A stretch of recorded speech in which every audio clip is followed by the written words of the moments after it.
For the last few years, as we've learned more and more information about Matt Reeves The Batman, my mantra has always been, I remain unconvinced, because I was not won over by any of the promotional material that I saw. Then I saw the movie itself, and much to my surprise, I found it to be up there with the best Batman movies ever made. At the very least, up to a certain point in the story. After reaching that point, the whole movie kind of fell apart for me, and degenerated from one of the best to one of the worst Batman films. I've since heard I'm not alone in feeling this way, so how could a movie that started out so incredibly strong, so suddenly drop the ball so badly in the final inning? I have some thoughts on the matter, let's see if you agree. I'll begin this editorial by first going through any bias I may have had going in, before stating what I did like about it, and finally, detailing why it all unraveled so quickly and so badly towards the end. Some have accused me of wanting this movie to fail, as I have never shown any kind of enthusiasm for it, but that is not entirely accurate.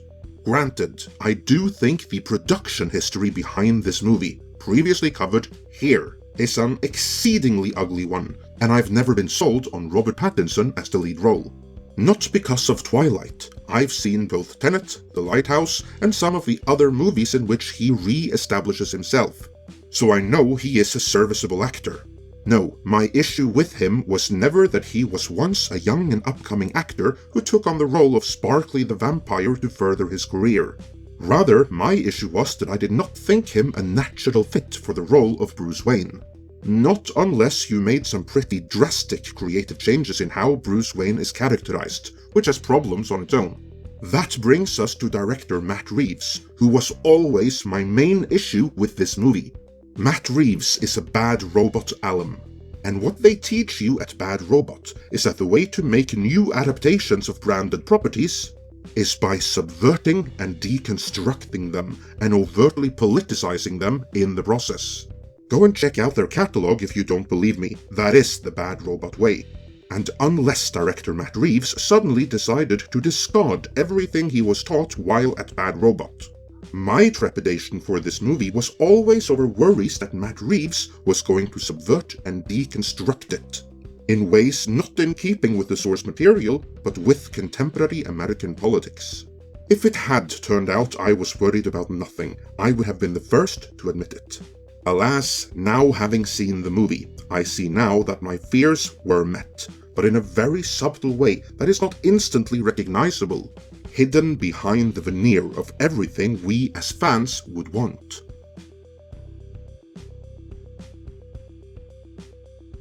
Up until a certain point, relatively far into the movie, this is in many ways the best Batman movie ever, or at the very least, it is right up there with them. The tone, the cinematography, and the score are all fantastic, and they work in perfect unison with each other.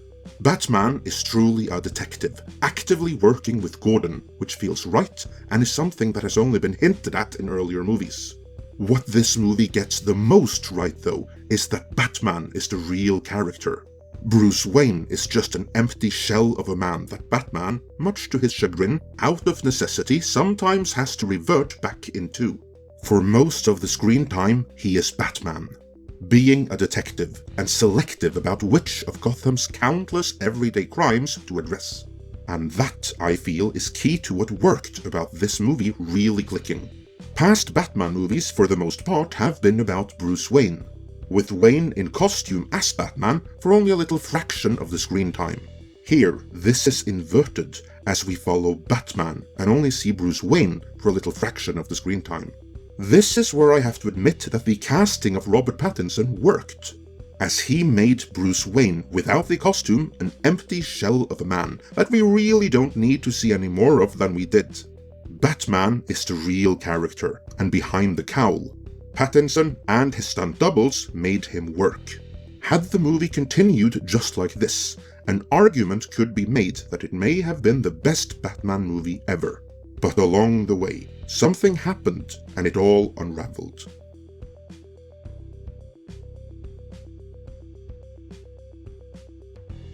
There is a point in the movie where it nukes the fridge, if you will, and it never recovers from it.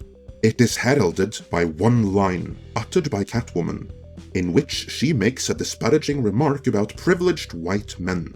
It is a line that many have reported took them out of the movie, as it brought real-world contemporary American politics into it.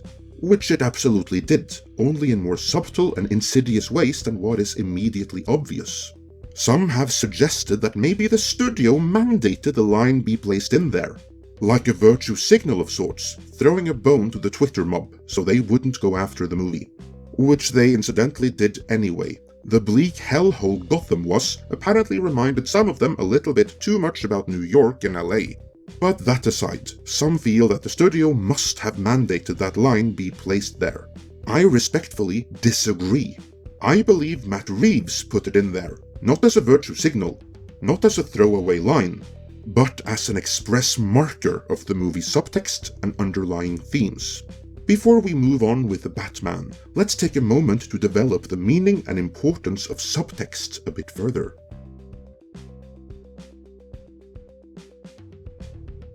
In any good movie, as in any good book, there is a subtext.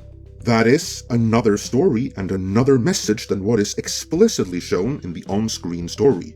Call it the movie's philosophy if you will. This is, in many ways, the real message that the filmmaker wishes to impart on you, the viewer.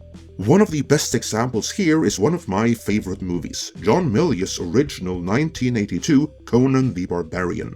The screen story is a straightforward revenge story, about a little kid who sees his Pattinson tribe killed in front of him. He is taken into slavery, and years later he gets his revenge, and eventually becomes a king. Simple enough, but that is not why the movie is considered a classic and an example of great filmmaking. No, that is because of the subtext and the perfect marriage between subtext and screen story. The movie opens with a quote from Nietzsche, after which we are presented to the riddle of steel, which Conan will get reminders of whenever he faces hardship. These aren't random inserts, these are, call them markers. That is, points where clues about the movie's subtext and underlying themes are made explicit on screen. It is not spelled out for you, these are only clues. But the filmmaker is telling you that this is a clue, and you will need it to decipher the subtext and discover the real message of the movie. Just consider The Batman. The on-screen story is all about cryptic riddles, and the solution to each only gave a glimpse into the Riddler's larger plan. Do you not think filmmaker Matt Reeves placed a few riddles in there for the audience to solve? In the case of Conan the Barbarian, the message that filmmaker John Milius wanted to tell the audience was similar to what Ra's al Ghul taught Bruce Wayne in Batman Begins. Anger does not change the fact that your father failed to act. The man had a gun. Would that stop you? I've had training. The training is nothing. The will is everything. The will to act.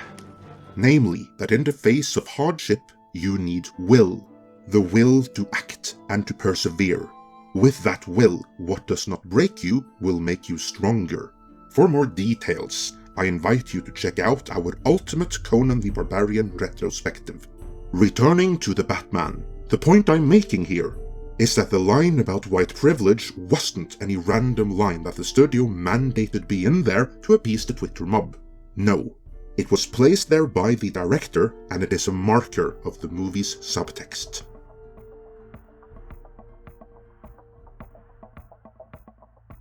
There are many clues as to what the movie is really about.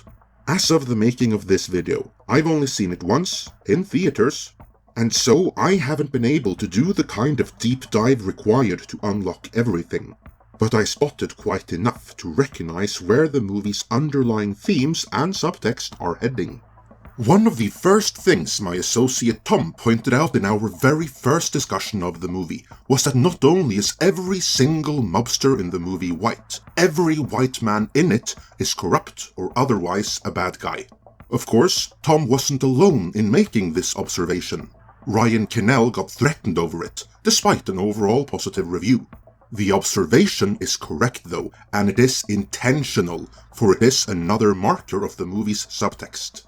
And as we shall see, It goes way beyond the movie's villains.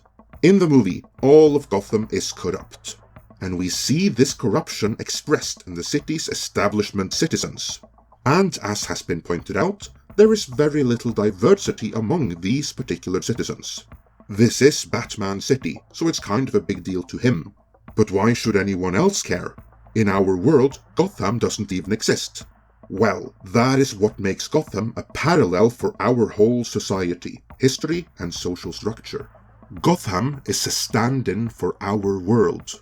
Keep that in mind, as the full extent of Gotham's corruption is exposed over the course of the movie.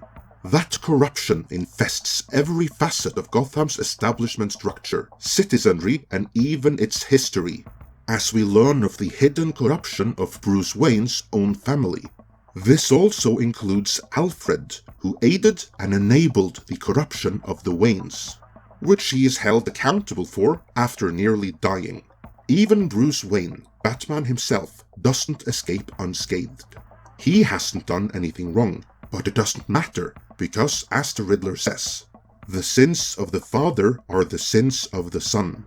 Bruce Wayne is how shall we put it, a beneficiary of the corrupt system of his father and the city.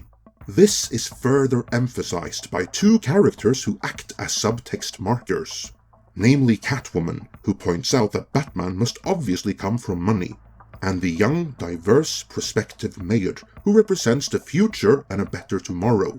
She tells Bruce Wayne, in not so many words, that he owes the city. He hasn't been doing enough, and she is going to make him do better. This may explain why earlier in the movie we are told that Batman doesn't know if what he is doing is really helping. If anything, crime is up since he made his appearance. But in light of Catwoman's and the prospective mayor's comments to him, the implied reason why is that the whole corrupt system, of which he is a beneficiary, is still in place. This system is so full of sin it can't be reformed or rescued. It must be destroyed. Towards the end of the movie, the city is cleansed, if you will, by a biblical flood. This point is so important to director Matt Reeves that in order to facilitate it on screen, this Gotham City has been built below the sea level, with walls keeping the water out and the city from flooding. Granted, I'm no expert in Batman comics, but I don't think there is any earlier comic book precedent for that. After the city has been symbolically cleansed by the flood, there can be, a reset, if you will, after which they can build back, in a better way. However, we are told things will get worse before they get better, because they still need those sequels and spin-offs. Still, the message appears to be that due to the power structures of a non-diverse group of men, society must be restarted. Some of you watching right now may be saying to yourself, that can't be right.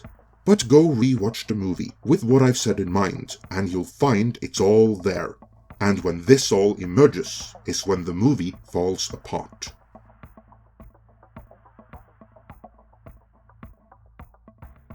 Great movies have a subtext which one way or the other comments on the human condition. How to grow, how to deal with adversity, how to be responsible and act your age, that sort of thing. Oftentimes, a good subtext can be summarized in few words, but what makes it stand out and be impactful is how it is communicated through the lived experiences of the characters on screen. There is obviously more going on in the subtext of The Batman than what I've laid out here. But to me, the issue with the movie appears to be that rather than comment on the human condition, this movie pushes an ideopolitical message. The issue with that is that this instantly makes the subtext far more complicated and difficult to integrate into the on-screen story without becoming preachy. In fact, it becomes so difficult that the writers may not have been fully up to the task. And even if they were, it may become muddied during both the shooting and editing stages. Whatever the case, the end result was, in my view, a mess. And despite a great first half, or even a great first 2/3, they didn't stick the landing.